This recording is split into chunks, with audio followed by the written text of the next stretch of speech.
নমস্কার, সিএনএন 24 সংবাদে আমি নীলাঞ্জন আপনাদের স্বাগত জানাচ্ছি। প্রথমেই সংবাদ শিরোনাম। গরম থেকে স্বস্তি পাবেন 27শে মে। ভারী বৃষ্টি ও ঝড়ের সম্ভাবনার কথা জানালো আবহাওয়া দপ্তর। হাইলাকান্দিতে 4 জন ছাত্রছাত্রী অসুস্থ।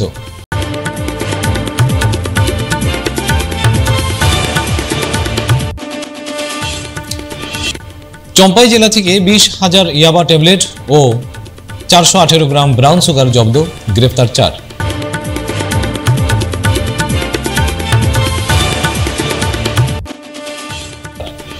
বিদ্রোহী কবি নজরুল ইসলামের জন্মদিন যথাযোগ্য মর্যাদায় পালন করল শিলচর ও করিমগঞ্জে।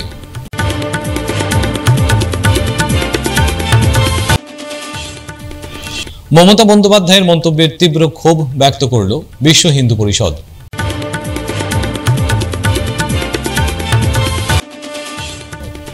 এবারে সংবাদ বিস্তারিত। গরম থেকে স্বস্তি পাবেন, সবার জন্য ভালো খবর। 27শে মে আসাম জুড়ে রেড অ্যালার্ট জারি করেছে আবহাওয়া দপ্তর। 27শে মে ভারী বৃষ্টির সম্ভাবনা রয়েছে। এছাড়াও ঝড় বৃষ্টি হবে 40-50 কিলোমিটার গতিতে। শনিবার শিলচরের তাপমাত্রা প্রায় 39 ডিগ্রিতে ছিল। এদিকে প্রচন্ড গরমে হাইলাকান্দিতে 4 জন ছাত্রছাত্রী অসুস্থ হয়ে পড়েছে। প্রচন্ড এই তাপপ্রবাহের জন্য কাছাড়ের স্কুলের সময় সংশোধন করা হয়েছে। কাছাড়ের ডিসি স্কুল কর্তৃপক্ষকে স্কুল চলাকালীন শিক্ষার্থীদের স্বাস্থ্য ও নিরাপত্তা নিশ্চিত করতে বলেছেন। শনিবার জেলা কমিশনার রোহন কুমার ঝা এক আদেশ জারি করে বলেছেন যে সোমবার 27শে মে থেকে সমস্ত সরকারি এবং বেসরকারি স্কুলগুলি সামঞ্জস্যপূর্ণ সময়সূচিতে কাজ করবে। আদেশে আরও বলা হয়েছে যে সমস্ত এলপি স্কুলগুলি সকাল 7:30 থেকে 12:15 পর্যন্ত চলবে, যেখানে ইউপি স্কুলগুলি সকাল 7:30 থেকে 12:45 পর্যন্ত চলবে। কাছাড় জেলার মধ্যে হাই স্কুল এবং উচ্চ মাধ্যমিক স্কুলগুলিও সকাল 7:30 থেকে দুপুর 1:15 পর্যন্ত চলবে।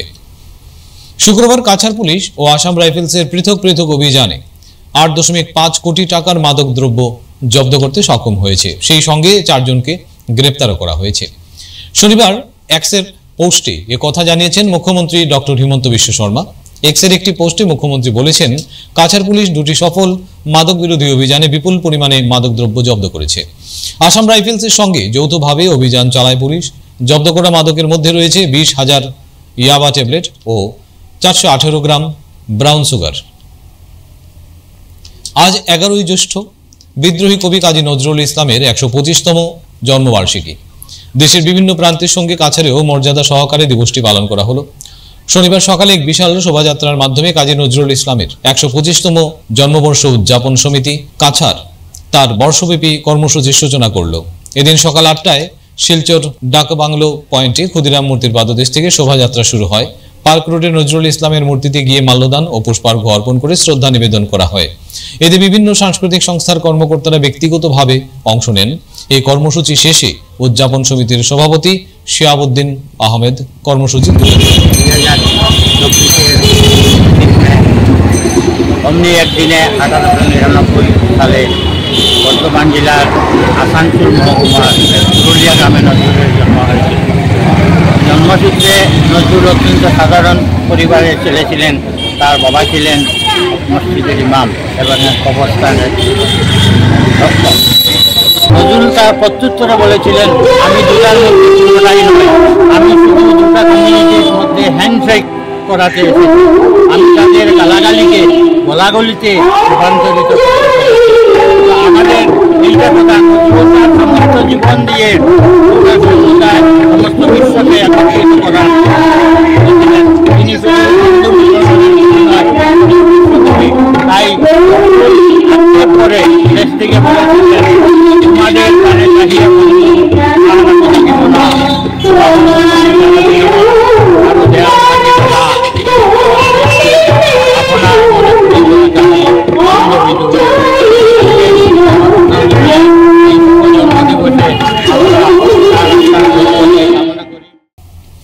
এদিকে শনিবার করিমগঞ্জে সত্য ও সুন্দরের প্রতীক বিদ্রোহী কবি কাজী নজরুল ইসলামের জন্মজয়ন্তী বিভিন্ন কর্মসূচির মধ্য দিয়ে পালন করা হয়।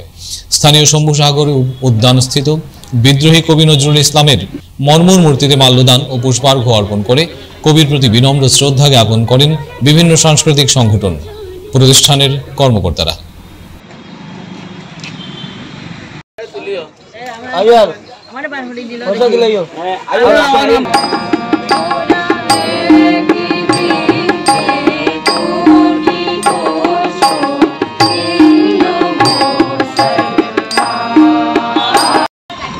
বিদ্রোহী কবি নজরুল ইসলামের 126তম জন্মদিবস।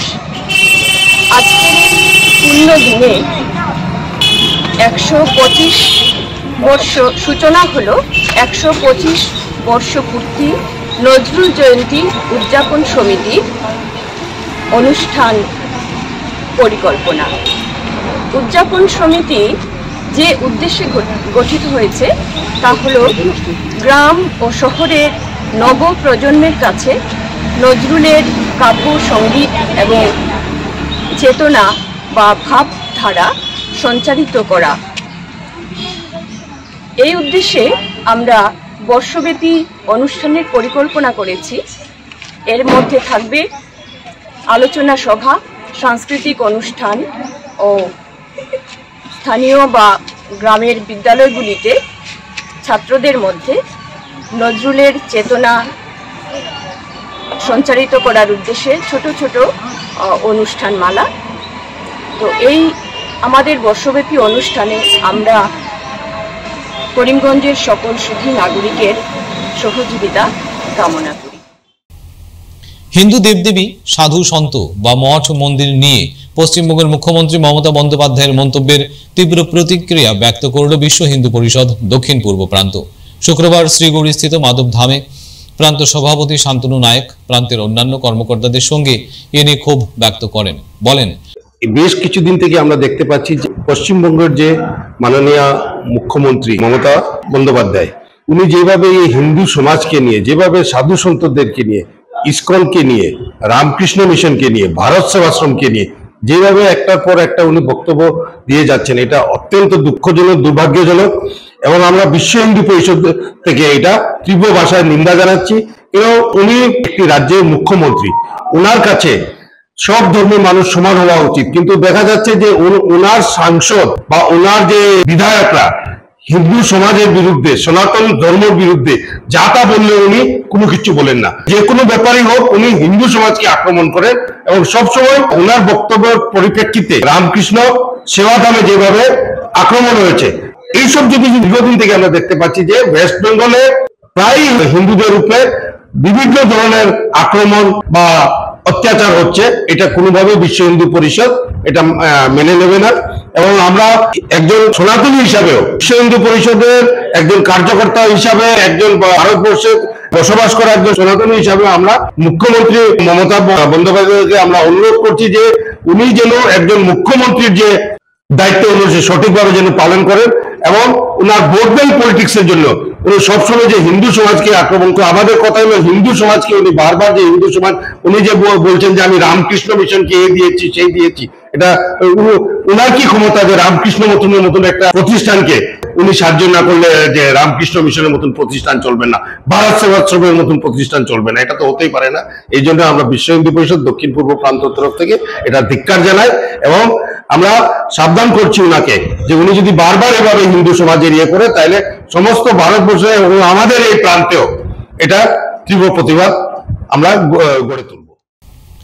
প্রচন্ড গরমে মানুষের জনজীবন নাজেহাল। শনিবার প্রচন্ড গরমের কারণে শিলচর শহরের রাস্তাঘাট নিস্তব্ধ হয়েছিল। নেই রাস্তায় লোকজন। প্রচন্ড গরমের কারণে অনেক মানুষ ঘর থেকে বের হতে পারছেন না।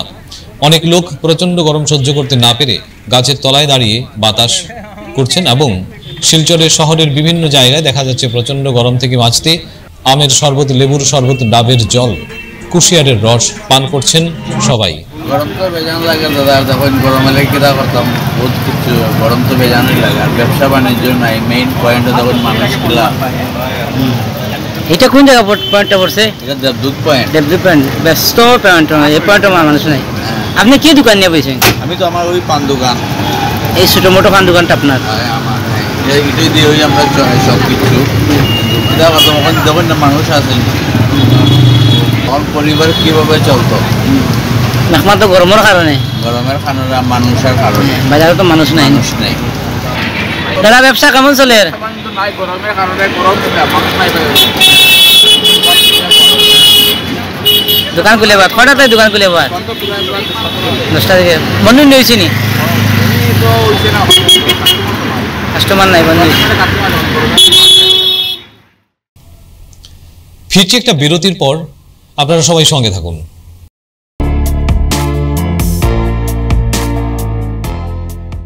Grace well hospital, Meherpur, Silchar. এখানে আপনারা পাবেন ডায়ালিসিস, এন্ডোস্কোপি, সোনোগ্রাফি, ইকোকার্ডিওগ্রাফি, এক্সরের মতো বিশেষ সুবিধে। উন্নত মানের ডাক্তারি পরিষেবার পাশাপাশি পাবেন আইসিইউ, এনআইসিইউ, ইনডোর, আউটডোর এবং যে কোনো রকম সার্জারি অত্যন্ত সুলভ মূল্যে এবং অত্যাধুনিক মানের। গ্রেস ওয়েল হসপিটাল বিভিন্ন ধরনের চিকিৎসা পরিষেবার পাশাপাশি এখানে আপনারা পাবেন বন্ধাত্ব কাটিয়ে মাতৃত্ব এবং পিতৃত্বের আশ্বাস। আপনার সুস্থ জীবনের লক্ষ্যে সর্বদা কাজ করে চলেছে গ্রেস ওয়েল হসপিটালের সদস্যবৃন্দ। ঠিকানা grace well hospital, Meherpur, Silchar 788015। আপনার সুস্থ এবং মঙ্গলময় জীবন কামনা করি আমরা। Grace well hospital.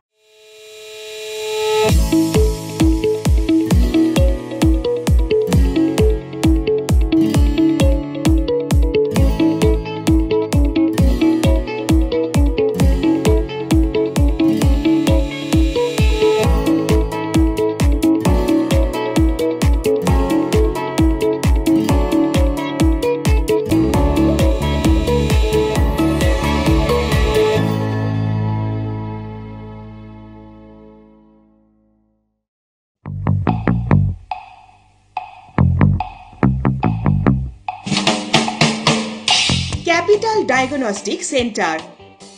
এখানে আপনারা পাবেন উন্নত ও অত্যাধুনিক চিকিৎসা পরিষেবা। ডায়াগনস্টিক, কনসালটেশন, জেনারেল মেডিসিনের পাশাপাশি এখানে পাবেন cardiology, paediatric, gynaecology, ENT, sugar care, skin care, nephrology, orthopaedic, psychiatric সহ এক ছাদের তলায় কমপ্লিট হেলথ কেয়ারের সুবিধে। পাবেন যথার্থ মূল্যে pathology, endoscopy, ultrasonography, ECG, echocardiography এবং এক্সরের মতো পরিষেবা। সাথে পাবেন অভিজ্ঞ চিকিৎসকদের পরামর্শ। তাহলে আর দেরি কিসের? কম খরচে উন্নত মানের চিকিৎসা পরিষেবা পেতে এখনই যোগাযোগ করুন ক্যাপিটাল ডায়াগনস্টিক সেন্টার। যোগাযোগ 0384220078।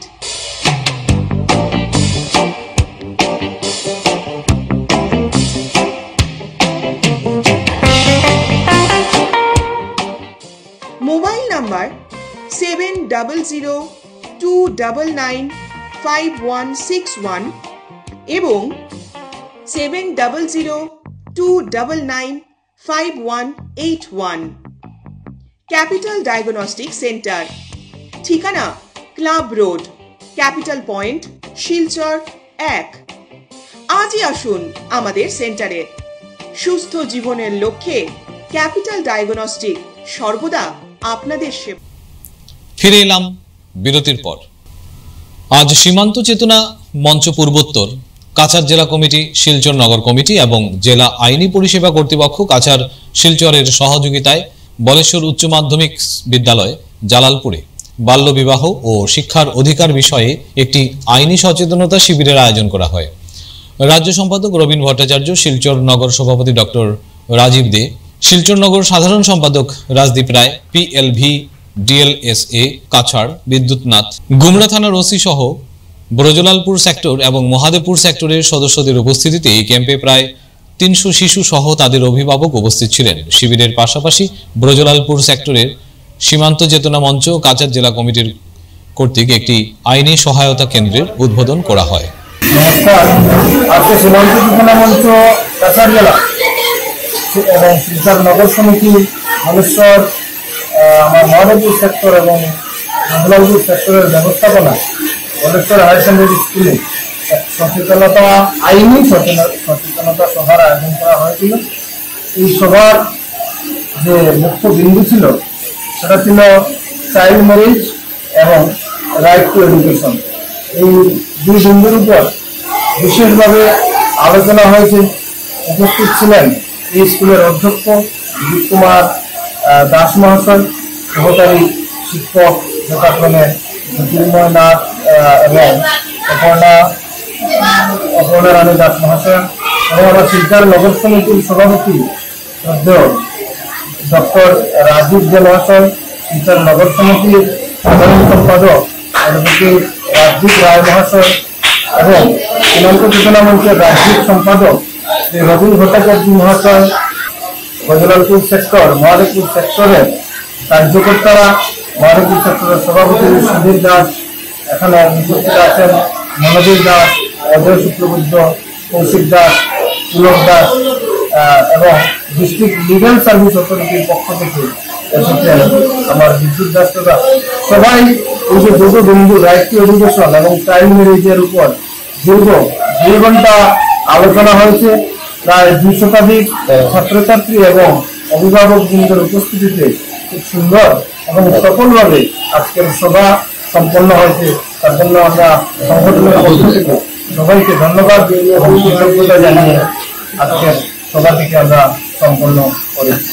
এবং আরেকটা কথা বলতে চাই, আজ থেকেই এই অঞ্চলে 2টো আইনি সেবা কেন্দ্র শুরু হতে চলেছে, যেটা বজলালপুর সেক্টর এবং মহাদেবপুর সেক্টরে আপনারা দেখতে পাবেন যে সীমান্ত চেতনা মঞ্চের যে সেবা কেন্দ্র খোলা হয়েছে, সেই সব সেবা কেন্দ্রে আমরা আগামী দিনে যে ছোট ছোট বিষয় নিয়ে আমাদের এতদিন চলের মানুষকে শিলচর চলতে যেতে হয়েছে বা কোনো উকিলের দ্বারস্থ হতে হয়েছে বা অনেক দূর যেতে হয়েছে, সেই বিষয়গুলো এখন সপ্তাহে 1 দিন করে আমাদের সংগঠনের মধ্যে যারা অ্যাডভোকেট আছেন ওনারা একটা রোস্টার রেডি করে প্রত্যেক সপ্তাহে 1 দিন কেউ না কেউ, আমি হই, বিশ্ববিদ্যালয় রাজনীতিক বা বন্ধুদের বা অন্যান্য কেউ, যে কোনো কেউ আমরা ওই সেবা কেন্দ্রগুলোতে বসবো। আর ছোট থেকে যেগুলো আইনি বিষয়ে মানুষের যেগুলো বুঝতে অসুবিধা হচ্ছে সেগুলো এই সেবা কেন্দ্রের মধ্যে মানুষকে বোঝানোর চেষ্টা করা হবে এবং মানুষের যে অসুবিধাটা দূর করার চেষ্টা করা হবে। আমরা আশা রাখবো প্রত্যেক নাগরিকের কাছে যেন এই সেবা কেন্দ্রগুলো মানুষের কাজে আসে এবং সুন্দরভাবে পরিচালিত হয়, তার জন্য সবার সহযোগিতা এবং সহমর্মিতা আমরা কামনা করে কথা। শিলচর আশ্রম রোড থেকে লক্ষ্মীরানী পাল নামের এক গৃহবধূ 10 দিন থেকে নিখোঁজ রয়েছেন। তার ছেলে জানান, শিলচর আশ্রম রোডের বাসিন্দা শেখর পালের স্ত্রী লক্ষ্মীরানী পাল গত 15 মে সকাল 11টায় ঘর থেকে বেরিয়ে যান, আর ফিরে আসেননি। এরপর অনেক খোঁজাখুঁজি করলেও কোনো সন্ধান পাননি তারা। শিলচর ন্যাশনাল হাইওয়ে পেট্রোল পোস্টে একটি নিখোঁজ মামলা দায়ের করেন পরিবারের লোকেরা। নিখোঁজ লক্ষ্মীরানী পালের ছেলে জনগণের কাছে আবেদন করে বলেছেন, তার মাকে যদি কোনো ব্যক্তি দেখে থাকেন তাহলে শিলচর ন্যাশনাল হাইওয়ে পেট্রোল পোস্টে অথবা 7099889666 এই নম্বরে যোগাযোগ করতে পারবেন। বরখোলা সমষ্টির লেবুর বন্দে ক্যান্সার রোগে আক্রান্ত হয়েছেন বছর 59-এর অঞ্জলি ভূঁইয়া নামের এক অসহায় মহিলা। সংবাদ মাধ্যমের সাথে কথা বলতে গিয়ে অঞ্জলির পরিবারের লোকেরা জানান, সম্প্রতি তার মুখে ক্যান্সার রোগ ধরা পড়েছে। ক্যান্সার রোগ ধরা পড়ায় অসহায় এই মহিলার পরিবার বিপাকে পড়েছেন। হতদরিদ্র এই পরিবারের চিকিৎসার জন্য নেই কোনো অর্থ। এমন অবস্থায় চিকিৎসার জন্য জনসাধারণের অর্থ সহায়তার কামনা করছেন অসহায় এই পরিবারের সদস্যরা। ক্যান্সার হাসপাতালে যাননি? পয়লা যাই নাই, পরে ওই আমাদের অখিল পাল যে ডাক্তার তার কাছে নিয়ে গেছি, পরে আমরা এখান থেকে ক্যান্সার হসপিটালে পাঠাইছি। ক্যান্সার হসপিটালে ক্যান্সার ধরো কোন জায়গায় ক্যান্সার? ক্যান্সার তার মুখে। মুখে ক্যান্সার? আচ্ছা, তো আপনার নাম? আমার নাম বাপন ভূঁইয়া। কি করেন? এই দিন মজুরি করি। দিন মজুরি করেন? আচ্ছা, তো এখন মার চিকিৎসাটা কি রকম করাবেন? মার চিকিৎসার জন্যই তো আপনারা ডেকেছি আমি স্যার। মার রেশন কার্ড বন্ধ হয়ে গেছে, 1.5-2 বছর হয়েছে। 2 বার রেশন কার্ড বন্ধ হয়েছে। এটা তো আমরা আগে রেশন পাইতাম, তো রেশন পাওয়ার পরে যখন আবার রেশন দোকানে যাওয়া হয়েছে তখন কইছে যে না, তোমরা রেশন কার্ডটা ডিলিট হয়ে গেছে, তোমরা নতুন করে অ্যাপ্লাই করো। তো নতুন করে অ্যাপ্লাই করছে মায়ে 2 বার। একবার দিছে আমরা কইছে মায়ে কইছে কই অ্যাপ্লাই করবো, কইছে জিপি পঞ্চায়েতের এখানে সব কাগজপত্র জিমার লাগাইছে। তো তারা যখন জিজ্ঞাসা করা হয় যে আমরা কইছি রেশন কার্ড আইলো না, আইবো, তোমরা এটা পাঠানি হয়েছে, আইবো। এরপরে কি কারণে রেশন কার্ডটা কাটা হয়েছে, এটা কারণটা বলেছেন কি? কারণটা আমাকে বলেনি। বলেনি? না। নমস্কার, আমি যেমন আমার মাকে চিকিৎসা করাতে পারি, এই সরকারের কাছে আমার এটা অনুরোধ, আর আমার যত দেশবাসীর কাছে অনুরোধ, যাতে আমার মাকে চিকিৎসা করাতে পারি, সবাই মিলে আমাকে একটা সুযোগ দেবেন, সাহায্য করবেন, এটাই আমি চাই সরকারের কাছে, যে আমার মাকে আমি ঠিক করতে পারি। সমাজের কাছেও আমি অনুরোধ করছি যে সবাই আমাকে যেমন সাহায্য করে, একটা ইয়ে করে। আজকের মতো সংবাদ এ পর্যন্তই। নমস্কার।